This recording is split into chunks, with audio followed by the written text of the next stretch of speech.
AI powered facial recognition satellite controlled robot machine gun. One more time. AI powered facial recognition satellite controlled robot machine gun. It's a real thing. For a low-tech ambush, even though Iranian security officials are telling state media this was a high-tech plot involving an AI-powered facial recognition satellite-controlled robot machine gun. Involving an AI-powered facial recognition satellite-controlled robot machine gun. So, don't love that. Kind of makes a lifetime worth of gun collecting seem absolutely useless, because I don't think my 38 or whatever, or 45 or anything, how am I supposed to fight against an AI powered facial recognition satellite controlled robot machine gun? We lose.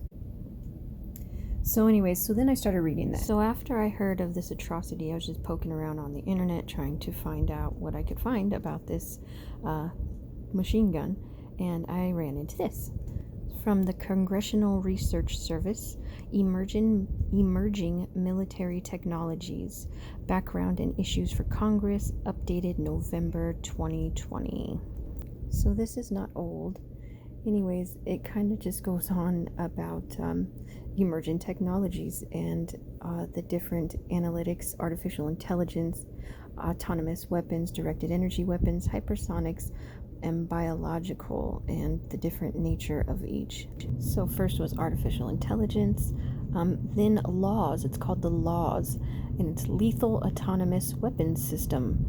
Hypersonic weapons, DE, directed energy weapons, biotechnology, quantum technology, potential implications of emergency technologies for warfighting, potential questions for Congress on each one, and then the international institutions about how they are going to come together to make rules to not use AI or whatever against each other. So a lethal autonomous weapon, do you guys know what those are? So laws, the lethal autonomous weapons system, has no internationally agreed upon definition, but the DoD defines laws as a class of weapons system capable of both independently identifying a target and employing an onboard weapon to engage and destroy the target without manual human control. This concept of autonomy is also known as human out of the loop or full autonomy. The directive with human supervised or human on the loop autonomous weapon systems is when the operator has the ability to monitor and halt weapons targets engagements. Another category of semi-autonomous or human in the loop weapon systems is it only engages individual targets or specific target groups that have been selected by the human operator. So there are no current laws or anything to stop anybody from creating these weapons, and there are currently a bunch of countries that are trying to come together to prohibit these weapons. So, but currently there is no prohibition on the development of or fielding of laws, the weapon system. So that's scary. So then it goes into China's definition of these laws, and it says, let's see, so it's first lethality, which means sufficient payload and for means to be lethal. Second, autonomy, in which means the absence of human intervention and control during the entire process of executing a task. Thirdly, impossibility for intermission, meaning once started there is no way to terminate the device. Fourthly, indiscriminate effect, meaning the device will execute the task of killing and maiming regardless of conditions, scenarios, or targets. Fifthly, evolution, meaning that through the interaction with the environment, the device can learn autonomously, expand its functions and capabilities in a way exceeding human expectations. Great. Russia's is not too bad. It's pretty much in line with ours. It means unmanned, technical meaning, or other than, whatever. So it's pretty much the same as ours. Then what's next on the list? Hypersonic weapons. A number of countries, including the United States, Russia, and China, are developing hypersonic weapons, those that fly at speeds of at least Mach 5 or 5 times the speed of sound. There are two categories of hypersonic weapons. There are hypersonic guide vehicles. They are launched from a rocket before gliding to the target, and hypersonic cruise missiles. They are powered by high-speed engines throughout the duration of the flight. So, in contrast to ballistic missiles, which also travel at hypersonic speed, hypersonic weapons do not follow the ballistic trajectory and can maneuver en route to their destinations, making them difficult to defend against. Next up is a topic that has long since been considered a subject of conspiracy theory. Directed energy weapons. The DoD defines directed energy weapons as those using concentrated electromagnetic energy rather than kinetic energy to incapacitate, damage, disable, or destroy enemy equipment, facilities, and or personnel. Directed energy weapons can be used by ground forces in short-term air defense, counter unmanned aircraft systems, or counter rocket artillery and mortar missions. Directed energy weapons could offer low cost per shot and, assuming access to sufficient power supply, nearly limitless magazines that, in contrast to existing conventional systems, could enable an efficient and effective means of defending against missile swarms of unmanned systems. Theoretically, directed energy weapons could also provide options for boost phase missile intercept given their speed of light travel time. However, as is the case of hypersonic missile defense, experts disagree on the affordability, technological feasibility, and utility of this application. High-powered microwave weapons, a subset of DE weapons, could be used in as non-kinetic means of disabling electronics, communication systems, and improvised explosive devices, or as a non-lethal heat ray system for crowd control. Although the United States has been researching directed energy since the 1960s, some experts have observed that the actual directed energy programs have frequently fallen short of expectations, with the DoD investing billions of dollars in programs that were ultimately canceled. Others contended that the development in commercial lasers could be leveraged for military applications. Directed energy weapons programs continue, however, to face no questions about their technological maturity, including questions about the ability to improve beam quality and to control military useful levels, and the ability to meet power, cooling, and size requirements for integration into current platforms. So yeah, laser weapon systems. The U.S. Navy fielded the first operational U.S. directed energy weapon, the Laser Weapon System, also abbreviated as LAWS but with a little a, in 2014 aboard the USS Ponce. LAWS was a 30 kilowatt laser prototype that was capable of blinding enemy forces and warning, shooting down drones, disabling boats, or damaging helicopters.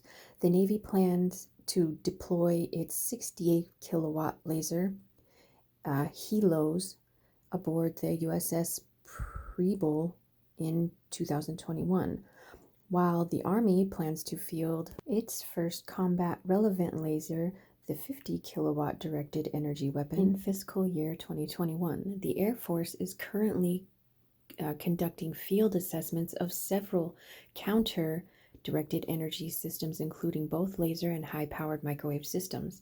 The Army, Navy, Air Force, and DARPA each have directed energy development programs underway, with the Pentagon requesting $235 million for directed energy weapons and directed energy defensive capabilities for 2020 fiscal year 2020-2021.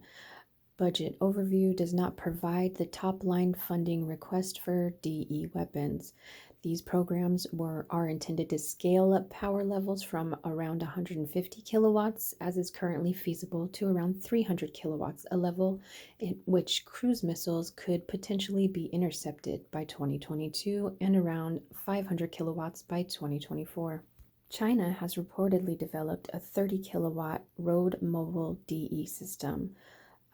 Long range 30, designed to engage in unmanned aerial vehicles and precision guided weapons. Russia claims to have fielded a ground based DE weapon system in December 2018, although little is known publicly about its power level and whether or not the weapon actually exists. So currently, directed energy weapons are not authoritatively defined under international law, nor are they currently on the agenda of any existing multilateral mechanisms. So yeah. All right, up next is biotechnology. Biotechnology leverages life sciences for technological applications. A number of developments in biotechnology hold potential implications for the U.S. military and for international security writ large. As a 2018 Government Accountability Office report notes, the Department of Defense, State and Homeland Security, and the Office of the Director of National Intelligence assesses that biotechnologies such as the low-cost gene editing tool CRISPR have the potential to alter genes or create DNA to modify plants, animals, and humans. Such biotechnologies could be used to enhance or degrade the performance of military personnel. The proliferation of synthetic biology used to create genetic code that does not exist in nature may increase the number of actors that can create chemical and biological weapons. Similarly, the U.S. intelligence community's 2016 Worldwide Threat Assessment cited genome editing as a potential weapon of mass destruction. In addition, biotechnology could be used to create adaptive camouflage cloaking devices or lighter, stronger, and potentially self-healing body and vehicle armor. Concerns have been raised that the U.S. competitors may not hold the same ethical standards in research and application of biotechnologies, particularly regarding biological weapons, genome editing, or more invasive forms of human performance modification.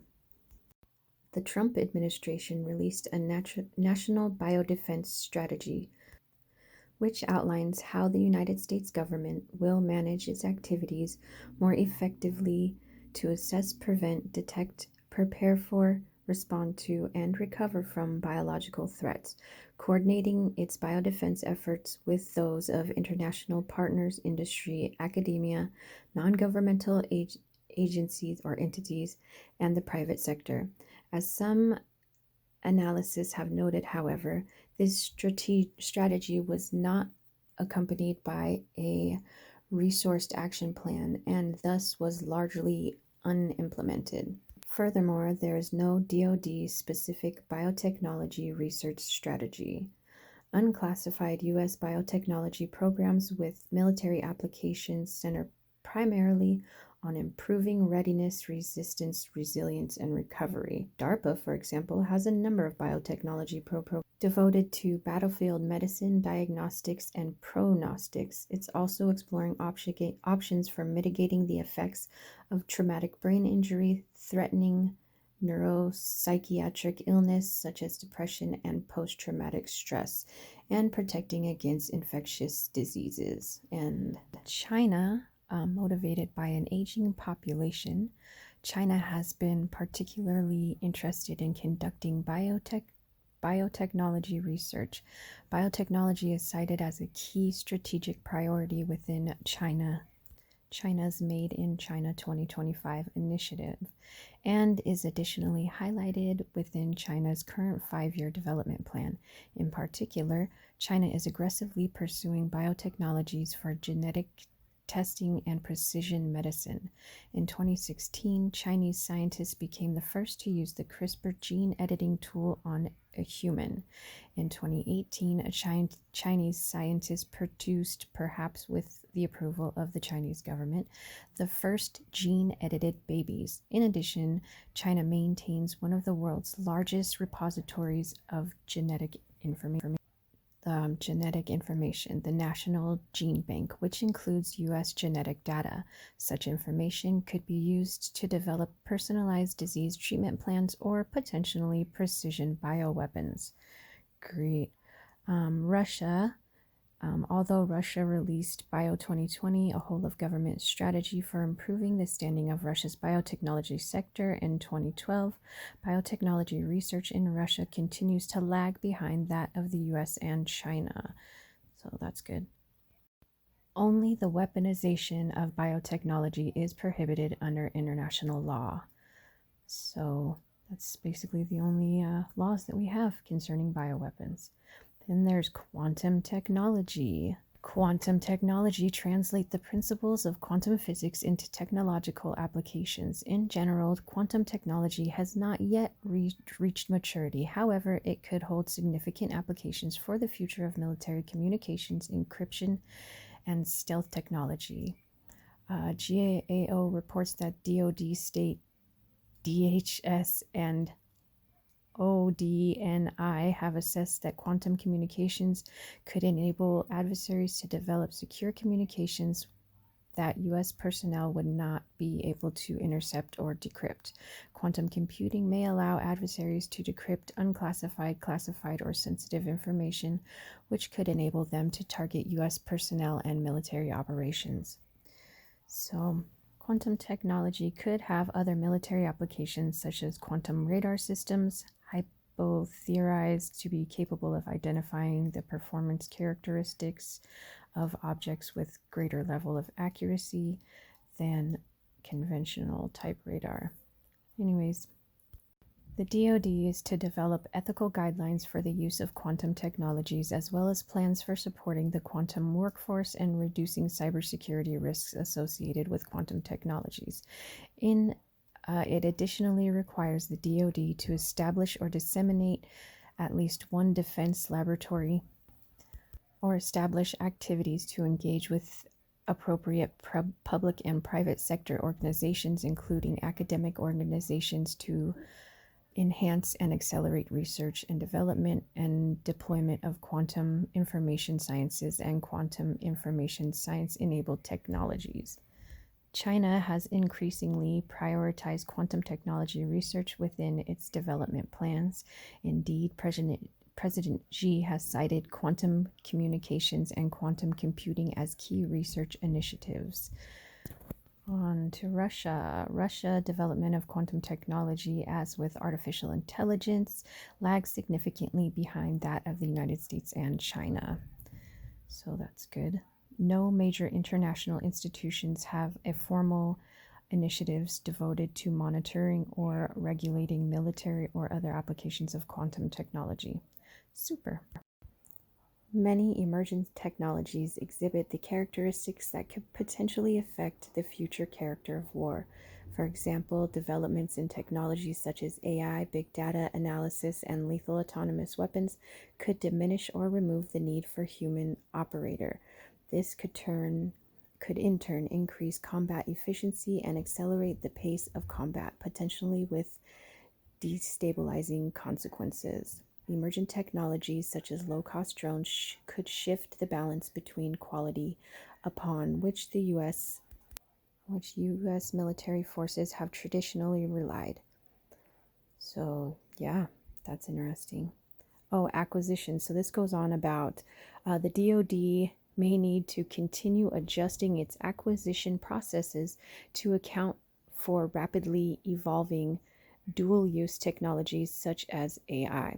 For example, and it goes on to give an example, but basically what it's saying is that it needs to be able to steal people's ideas really quickly, and it's going to adjust the way that it does it in effort to benefit themselves the best. So I guess that makes sense.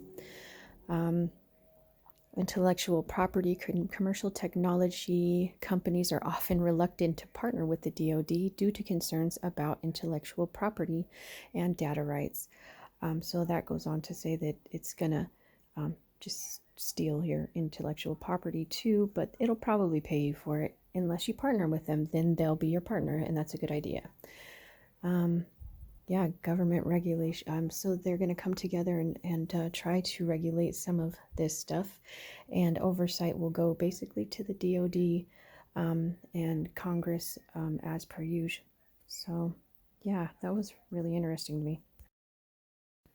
So yeah, I just totally wasn't aware that some of these things were real. That document goes into greater detail, but it's already a 20-minute video, so I didn't want to go into detail about all of it. But yeah, it's pretty crazy, and I guess we need to invest in new weapon systems for ourselves, because guns ain't gonna hack it, guys. And I don't know for sure what you guys think, but I feel like if they're bringing this to Congress right now, most of these things have probably already been in use for 10 years. By the time it gets to Congress, it's already been used.